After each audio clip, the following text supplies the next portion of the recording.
Hi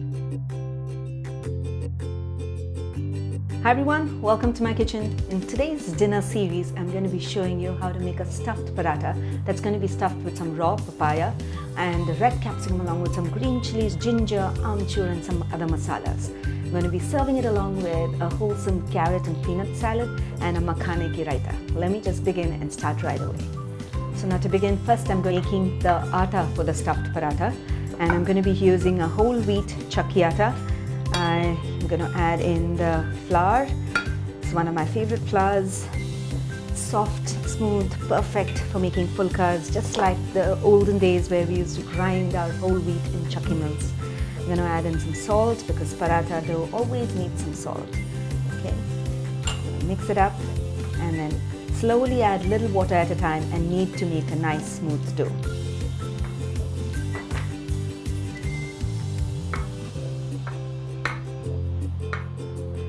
Now the atta has come together. I'm going to add a little bit of oil. Adding a little bit of oil on the top of the dough helps it make it smooth and non-sticky. This is a little tip that you can use whenever you need some atta dough.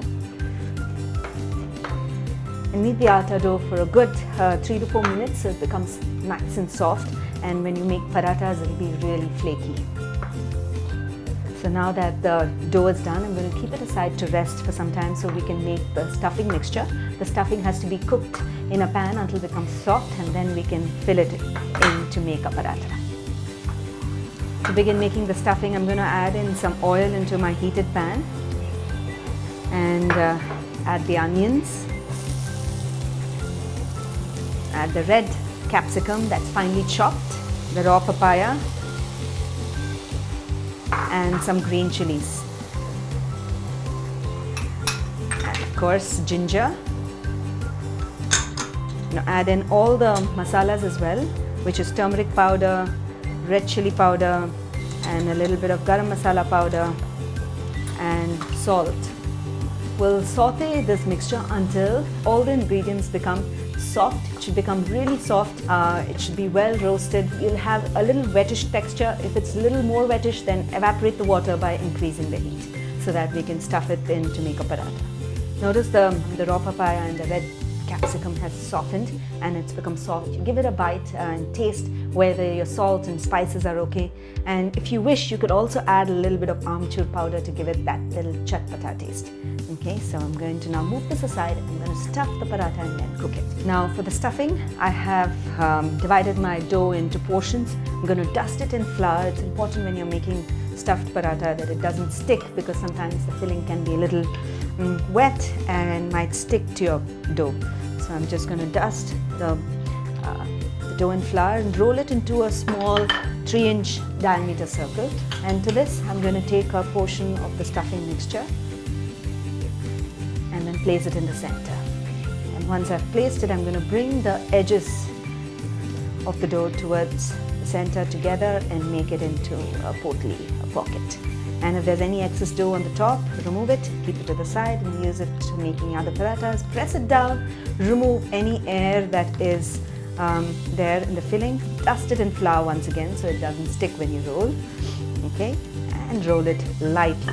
Apply very little pressure because the raw papaya mixture is not like a potato where it will hold it together. It will be a little gooey. So just press it very lightly and roll it. And don't worry if a little bit of filling is coming out, and that shows like a nice rustic touch to paratha. Okay, so that's it. So this paratha is ready. I'm going to roll the remaining parathas and then cook it on the pan. Now to cook my stuffed paratha, I'm going to place it in my preheated pan and allow it to cook without any oil on both the sides. You will see that the rawness is going away. Notice that the raw side from this is going away. As soon as you see the rawness is going away from both sides, we'll drizzle some ghee or oil, personally your choice. I like making parathas with ghee, and then cook it until it's nice and crisp.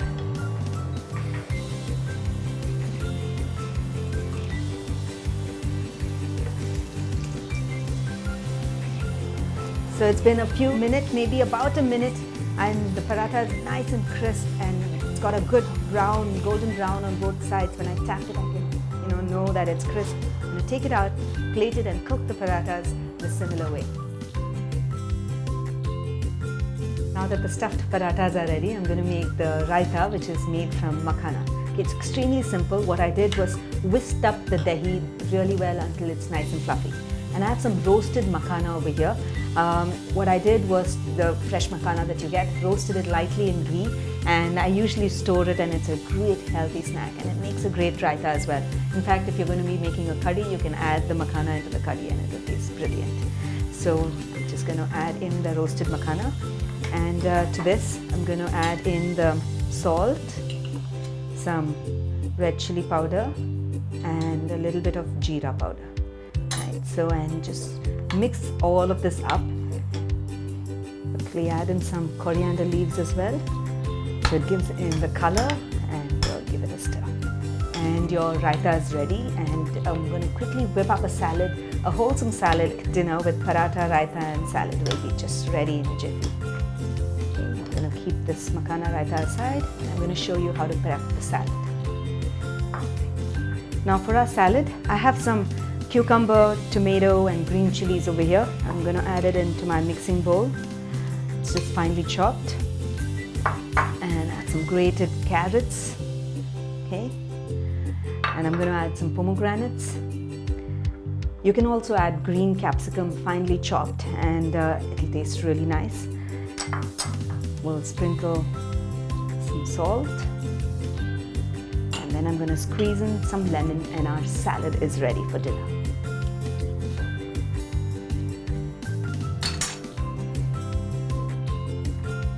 That's it. Our grated salad is ready. Now, wasn't that a simple and yet wholesome dinner? We had some stuffed parathas made from raw papaya, packed with a lot of nutrition, and the red capsicum as well, and a makhana raita with a lot of proteins and micronutrients, and a wholesome salad with some pomegranates, tomatoes and grated carrots. Just a dash of lemon and salt is all you need to make a great salad. Do give these recipes a try in your kitchen. When you do, don't forget to share your feedback in the comments below. I'll always be looking to hear back from you. So until then, until next time, happy cooking and healthy eating.